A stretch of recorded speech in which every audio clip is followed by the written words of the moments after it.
నువ్వు? నీకేమైనా బుర్రుందా? బుర్రా బోలెడంత ఉంది. నీకేమన్నా కాస్త కావాలా?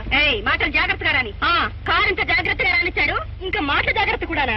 అసలు ఈ డొక్క కారు తీసుకెళ్లి చెత్తలో పడేయాలి. ఈ డ్రైవర్ ని కూడా చెత్త కుప్పలో పడేయాలి. లేకపోతే మళ్ళీ కార్లకు న్యూసెన్స్. కరెక్ట్. ఏమండి మాట, మీరేమన్నా మున్సిపాలిటీ సరుకా? అదేం కాదు, చెత్త డబ్బా అంటూ నానా చెత్త మాటలు మాట్లాడుతా. కారుకి డాష్ కొట్టింది కాకుండా ఇంకా మాటలు మిగులుతున్నావా? ఓహో, నడి రోడ్డులో కారు పార్క్ చేసిన చాలక ఏమిటి జబర్దస్తి? మా కారు మధ్యలో ఉంటే నీ కారు బ్రేక్లేవే? బ్రేకులా? మనం ఈ కారు కొన్నప్పటి నుంచి వాటి కోసమే వెతుకుతున్నాం, దొరకలేదు. మంచి పని చేసావు. మరి నీకు తెలియదా? ఈ విషయం ఈ ఊళ్ళో వాళ్ళందరికీ తెలుసు. అందుకనే మన రథం వెళుతుంటే ఎవరు అడ్డురారు. నడు పోలీస్ స్టేషన్ కి, నేను రిపోర్ట్ చేయాలి. లిఫ్ట్ ఇస్తారా? మీతో పాటు మీరు తీసుకెళ్తే నరకానికి కూడా వచ్చేస్తారు. అక్క, ఈ పూలతో మనకేంటి? రిపోర్ట్ ఇస్తే వాళ్ళే తీసుకెళ్తారు. ఏమిటి పూలు చేయనంటున్నావు? జాగ్రత్త, నా కారుకు లేదంటే నా మాటలకు కూడా బ్రేకులు లేవు, తెలుసా? మిస్టర్, మేము ఎవరు అనుకుంటున్నావు? ఆడపిల్లలు అనుకుంటున్నాం కాదా? మేము తలుచుకుంటే నిన్ను ఊళ్ళోనే లేకుండా చేయగలం, తెలుసా? నన్నా? ట్రై చేయండి చూద్దాం. బుచ్చబ్బాయి స్టేట్స్ అసిస్టెంట్ మేనేజర్ ని కదపడం అంటే మీ తరం కాదు, మీ బాబు తరం కాదు, మీ తాత తరం కాదు, మీ అదా కదా. ఉండు, I will teach you a lesson. Travel అక్క.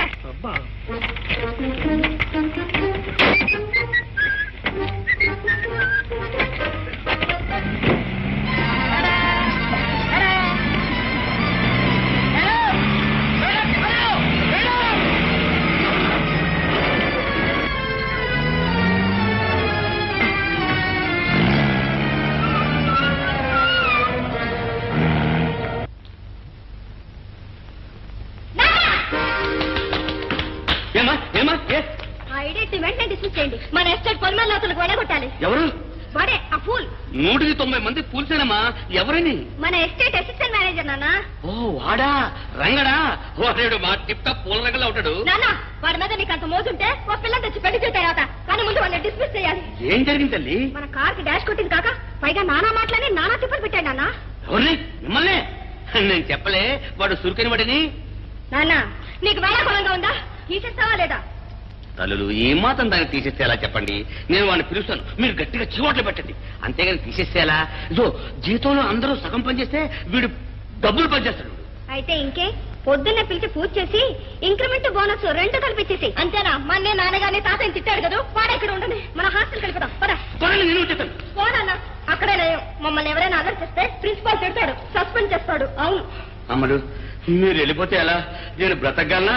ఇప్పుడే వాడిని డిస్మిస్ చేసి సస్పెండ్ చేస్తానంటే వెంటనే తుపాకు పెట్టి బాత్రూమ్ కలిసి కలిసేస్తే ఎలకలకి మారిపోతాడు. కోపం వచ్చింటే నేను గుచ్చపోయిన కాదు, ఒకటి పిచ్చపోయిన. శివయ్య, శివయ్య, నిద్రపో, దొరకబెట్టదు. ఏమలాగేనండి, ఆఫీసులో నిద్ర మొక్కలు మీరు. రంగారా, కాస్త నాకు ఇంట్లో పనులున్నాయి, వెళ్ళొస్తాను. కాస్త ఆఫీస్ చూసుకుంటూ ఉంటావుగా, మరి వెళ్ళరానా? అదేమిటండి, ఈ ఆఫీసు మేనేజర్ మీరు పర్మిషన్ నన్ను అడుగుతా? నా బొందలో ఆఫీసు మేనేజర్ గిరి దీని పేరెత్తకు, నాకు చీకాకు. ఒక పవరా, పరువా, డబ్బా, దస్కమా ఏమిచ్చి సచ్చాడని ఈ పపరేటర్. శివయ్య, సాయంత్రంలోగా పొద్దుగా పేల్చి పెట్టకపోతే ఒప్పుకోను. జాగ్రత్త, దయచేయండి.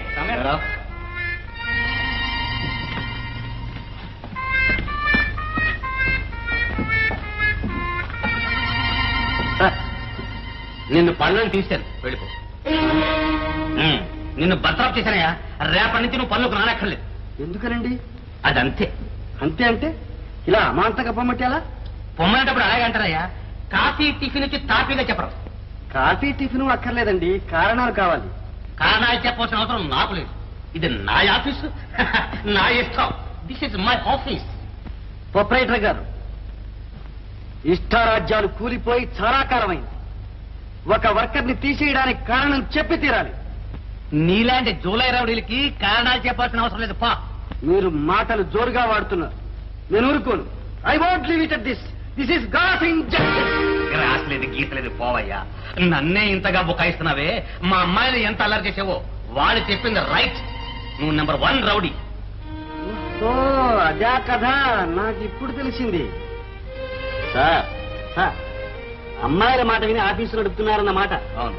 చూడండి, ఒక ఒళ్ళొంచి పనిచేసే వర్కర్ని తీసేయడానికి కారణం మా అమ్మాయి చెప్పింది అని కొద్దిలో చెబితే వాళ్ళు మెచ్చుకుని తప్పట్లు కొట్టరు సార్. నిన్ను టెంపరీగా తీసుకున్నాను. నీకు ఇచ్చిన ఆర్డర్ ఫారంలో నీకు నోటీస్ ఇవ్వకుండా తీసి పారేయొచ్చు అని ఉంది. వెళ్ళి చదువుకో. సరే పోతా. Good boy. అలాగే పోతాను. Very good boy. కానీ మీ గుండెల్లో నిద్రపోతాను. మిమ్మల్ని సైతాన్నే పట్టుకుంటాను. జాగ్రత్త. మీరు మళ్ళీ మీ తప్పొప్పుకుని రా బాబు నా ఆఫీసులో చేరు అనేటట్టు చేయకపోతే నా పేరు రంగరావు పార్దూర్ కాదు. వాస్తా.